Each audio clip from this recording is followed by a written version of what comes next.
isso. Então, este é o primeiro fenômeno. O segundo fenômeno, aliás, eu deveria dizer 3 para não ser covarde, são 3. O segundo fenômeno é a DRU. O que aconteceu recentemente, e o PT repetiu isso também, o que nós fizemos? Propôs-se ao Senado, ao Congresso Nacional, uma emenda à Constituição, criando uma desvinculação de receita da União. Então, 30% de todas as receitas legalmente destinadas à Previdência foram desvinculadas da Previdência para levar para o saco sem fundo da dívida, do rentismo, que é a grande chaga brasileira que eu expliquei para vocês. E para não dizer que não falei, porque eu realmente acho que eu tenho que falar, são poderosos e tal, estão comigo atravessados na garganta, mas nós temos uma distorção no setor público das aposentadorias e pensões especiais de castas e corporações poderosas. Judiciário, Ministério Público, certas frações das Forças Armadas, etc. Esses estão intocados. Esta reforma que está aí é absolutamente perversa e passa ao largo do problema. Passa ao largo, porque você dizer o seguinte, que uma professora ou um professor precisa trabalhar 49 anos na atividade de lecionar para ter direito à aposentadoria integral, isso é simplesmente inumano para ficar numa coisa. Isso é monstro. Você comparar um trabalhador de gravata, né, como eu, a propósito, ando me empabulando recentemente por causa do exemplo ser melhor do que as palavras. Eu renunciei ao tempo a 3 pensões dessas de privilégio. Não aceitei receber a pensão de ex-prefeito, ex-governador e ex-deputado. Nunca aceitei receber. E agora eu vou começar a contar, por isso eu tenho moral para falar dessas coisas aí. Então, eu me odeio, porque hoje em dia a situação não está nada boa. Né? Mas enfim, não me odeio, mas não estou brincando, não me arrependo não. Então, repare, se você considera que um trabalhador engravatado, de gravata, de escritório, pode ter a idade mínima de 65 anos, razoável.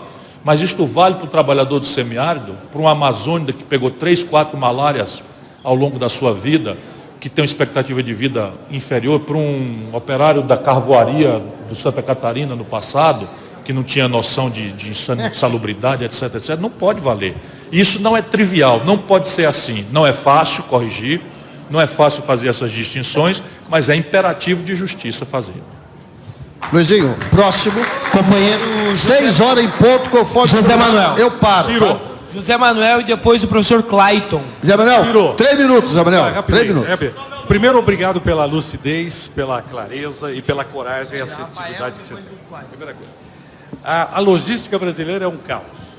A ferrovia abandonada, sucateada, há problemas de toda a sorte, nós sabemos disso, e o povo trabalhador vivendo cada vez mais longe para as periferias, em congestionamentos enormes e tal.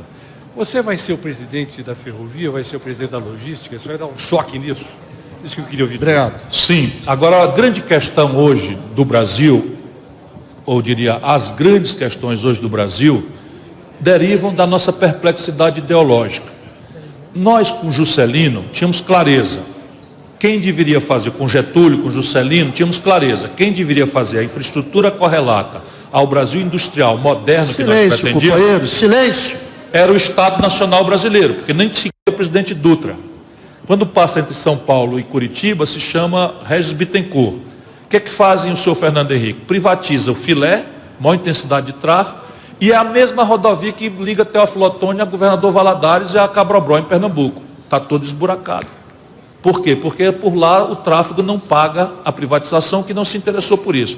Então o passo que nós precisávamos era um passo em que você traria a iniciativa privada para fazer subsídio cruzado, ou seja, freguês leva filé, mas leva um pedaço de carne de pescoço, para que isso funcione. Com os aeroportos a mesma coisa, vão consumar agora. Moreira Franco, né? O Angorá está fazendo. Então você tem no Brasil 78 aeroportos da Infraero, 5 são rentáveis. 73 de indústria automobilística, nós cometemos um erro. Simples assim.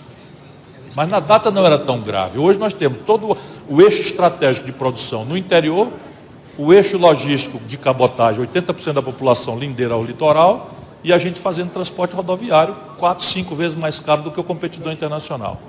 Faz sentido. Próximo, cadê, Léo? O Luizinho.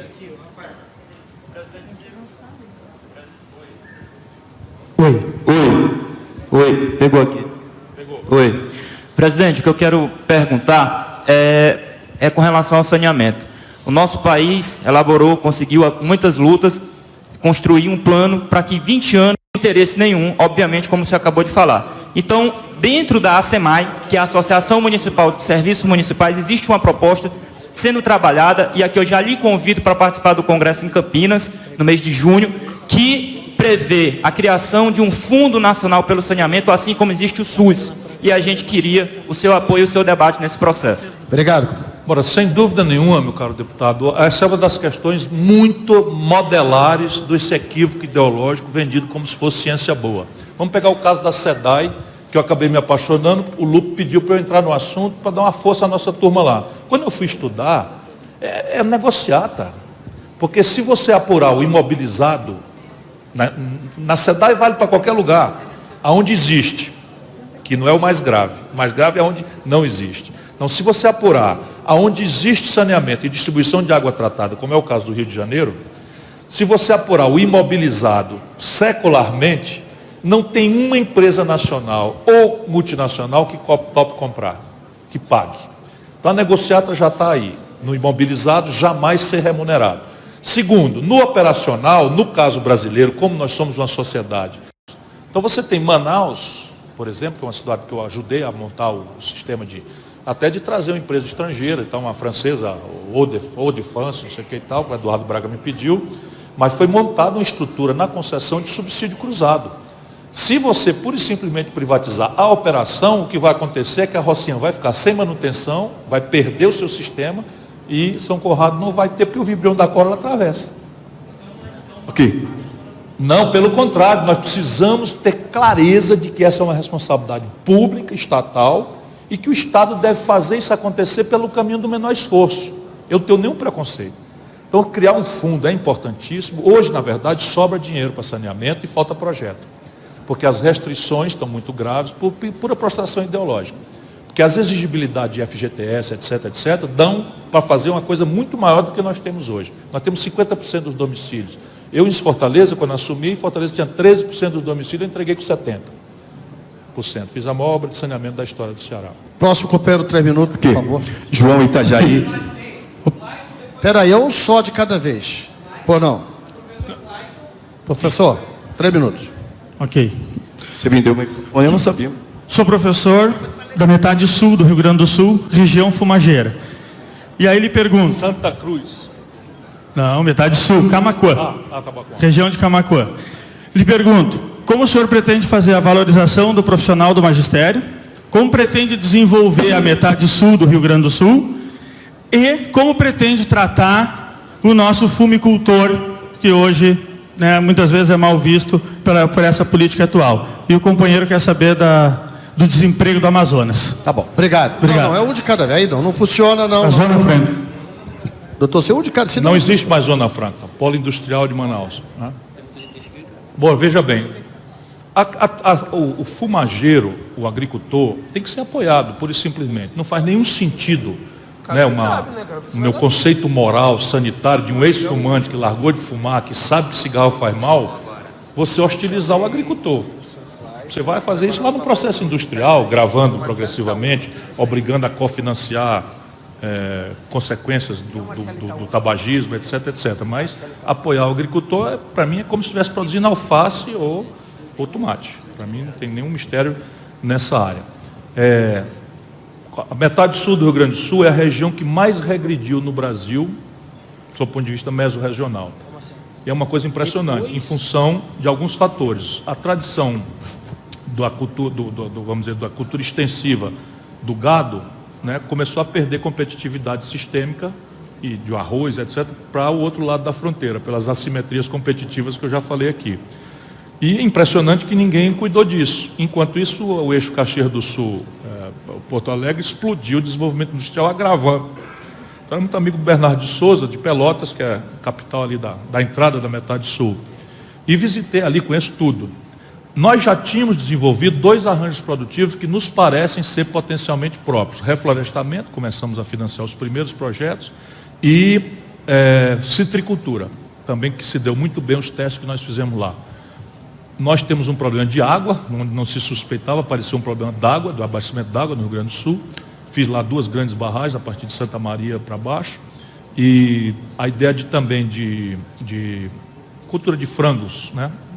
Como é que chama? Frango, avicultura. Também se deu bem. Eu estou um pouco distante mais nos últimos anos, mas isso foi o projeto que a gente consensou com a turma lá. Eu criei um conselho, envolvendo todo mundo e tal, começamos a desenvolver mudas de reflorestamento, começamos a ter problema com o IBAMA, mas vencemos a parada. Então, acho que... E a fronteira é um problema que nós temos que resolver, as assimetrias competitivas. Olha aqui.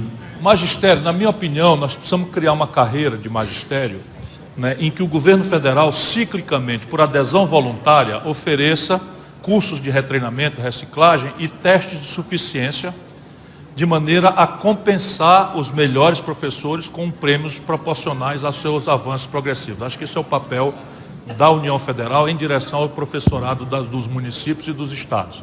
E reforçar os institutos federais de educação e as universidades, que são a tarefa mais grave da União Federal. Obrigado. Só um minuto, ó. Última pergunta, por causa do tempo de pergunta e de resposta, vai chegar às 18 horas, ok? Peço desculpas aos demais. Última pergunta, 3 minutos. Estou tendo que viajar para São Paulo, porque eu vou fazer a cirurgia do meu filhinho de 1 ano e 2 meses. Sou João Itajaí, vereador em Boa Vista do Tupim, na Chapada Diamantina, lá na Bahia. Ô, terra linda. Saúdo meus colegas da Bahia. Ciro, eleito presidente, qual o perfil do ministro da Fazenda do seu governo? Gostaria que fosse dito o empresário da o perfil e como você vê esse momento de insegurança pública do nosso país. Muito obrigado. O perfil... Um abraço, parabéns pela paciência e educação. Não, é muito prazer. O perfil é um empresário da produção. Eu quase dou o retrato falado dele aqui. Um empresário da produção vai cuidar da economia e um acadêmico vai cuidar do Banco Central.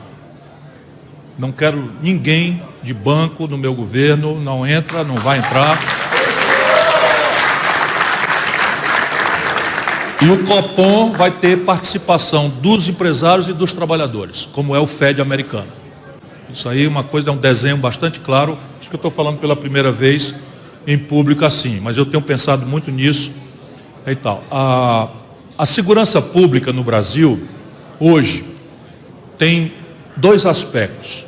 Um, que é o aspecto psicossocial mais relevante. A sensação de medo, a sensação de insegurança que graça nas cidades, deve-se a uma figura penal e somente uma: roubo, assalto.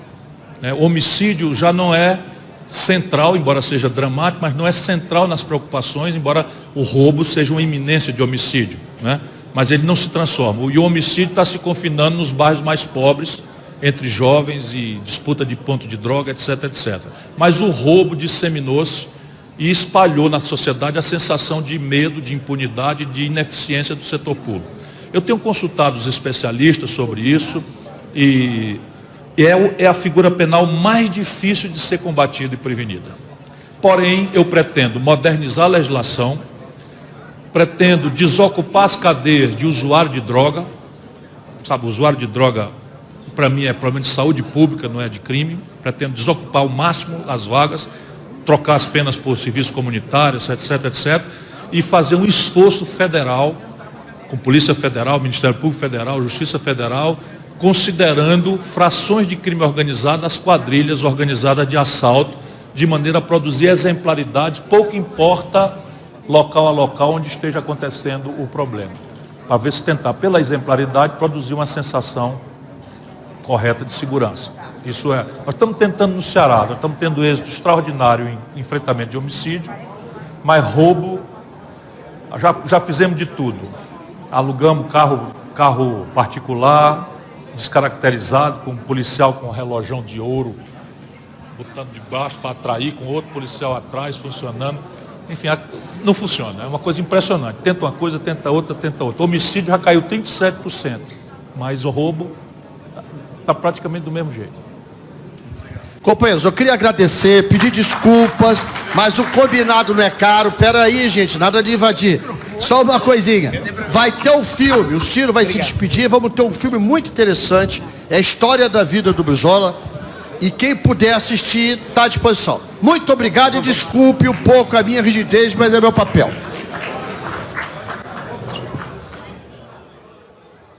Se você não subir, não vai tirar foto.